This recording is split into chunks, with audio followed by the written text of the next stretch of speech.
অনেকে international space stations বা ISS সম্পর্কে জানেন, যেটি পৃথিবীকে প্রদক্ষিণ করা একটা খুব বড় আকারের একটা স্যাটেলাইট, যেটা একটা ফুটবল মাঠ। এটা পৃথিবী থেকে টোটাল প্রায় 400 কিলোমিটার উপরে ঘুরছে এবং এটা ঘন্টায় প্রায় 28,000 কিলোমিটার বেগে চলতেছে।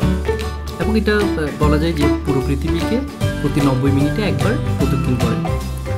তো যখন আসলে এটা বিভিন্ন দেশের উপর যায়, যেমন ধরে নিলাম যেমন আজকে হচ্ছে সকালে প্রায় 6টা-7টার দিকে সম্ভবত বাংলাদেশের উপর দিয়ে গেছিল।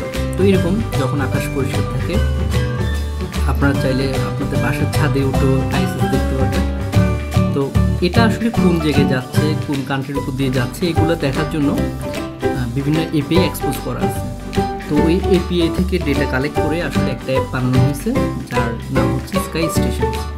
তো এটা গতকালকে আসলে প্লে স্টোরে পাবলিশ করা হয়েছে। এটা অনেক আগের প্রজেক্ট, যদিও প্রায় ভার্সিটি থাকা অবস্থায় করছিলাম 2-3 বছর আগে, বাট এটা শেষ করা হয়নি, প্লাস হচ্ছে প্লে স্টোরে আপলোড দেওয়া হয়নি। তো এর মধ্যে এটা শেষ করে যে রিসেন্টলি হচ্ছে আপলোড দেওয়া হয়েছে। তো আপনারাও চাইলে এটা দেখতে পারেন। এটা দেখার জন্য হচ্ছে আপনারা ফার্স্টে হচ্ছে প্লে স্টোরে আসবেন। আসার পর আমরা যেখানে সার্চ করি মেনলি, যে আমরা এটা হচ্ছে আমাদের প্লে স্টোর, এখানে আমরা নর্মালি হচ্ছে সার্চ করবো স্কাই স্টেশন।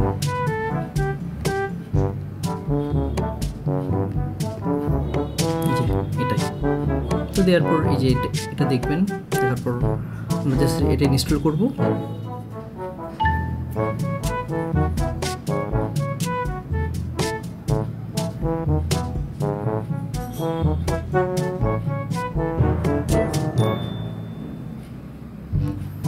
এটা ইনস্টলেশনের পর জাস্ট আমরা এখানে যে লাইভ আইএসএস ট্র্যাকার, এখানে ক্লিক করব। তো ক্লিক করার পর ফার্স্টে সে এপিআই কল করবে, যে এখন প্রায় আমাদের পাশে দিয়ে যাচ্ছে। পাশে এখন ইন্ডিয়া বর্তমানে হচ্ছে এ পয়েন্টে অবস্থান করতেছে, তার দ্রাঘিমাংশ এবং অক্ষাংশ হচ্ছে এগুলো। এবং এটা এমন করা হয়েছে যে 1 সেকেন্ডে টোটাল 3বার হচ্ছে সে ডেটাগুলোকে ফেচ করে এনে শো করতেছে। তো আপনারা এটা মোটামুটি জুম আউট জুম ইন করে বিভিন্নভাবে দেখতে পারেন, বা আপনি যদি চান যে আপনি ম্যানুয়ালি এটা লোড করবেন, এখানে ক্লিক করে আপনি চাইলে ম্যানুয়ালি লোড করতে পারেন যদি লোড না হয়। এবং আপনি যদি ম্যাপের অন্য জায়গায় চলে যান, এটাকে ফোকাস করার জন্য এই যে এটা হচ্ছে ফোকাস বাটন। আর কিছু সেটিং অ্যাড করা হয়েছে এখানে, যে রিফ্রেশ রেট কত সেট করবেন, এটা কি 1 মিনিটে 1 সেকেন্ডে 3টা নাকি এর চেয়ে বেশি, তো এটা আপনি সেট করতে পারবেন। আর এখানে আরও কিছু ফিচার্স অবশ্য আনা হবে, যেমন হচ্ছে বিভিন্ন প্রজেক্ট, যেমন হচ্ছে মার্স রোভার বা এই টাইপের বিভিন্ন মঙ্গলের বিভিন্ন ছবি, বা তারপর হচ্ছে কি চাঁদের বিভিন্ন ছবি, এগুলো অনেকগুলো এপিআই এক্সপোজ করা আছে। তো আস্তে আস্তে হয়তো এগুলো ইনক্লুড করা হবে। এটা আসলে কোনো প্রজেক্ট না, এটা জাস্ট শখের বসে একটা ছোট একটা অ্যাপ বলা যায়। তো ট্রাই করবেন, আর অবশ্যই রিভিউ দিবেন। রিভিউ সেকশনটা হচ্ছে এখানে।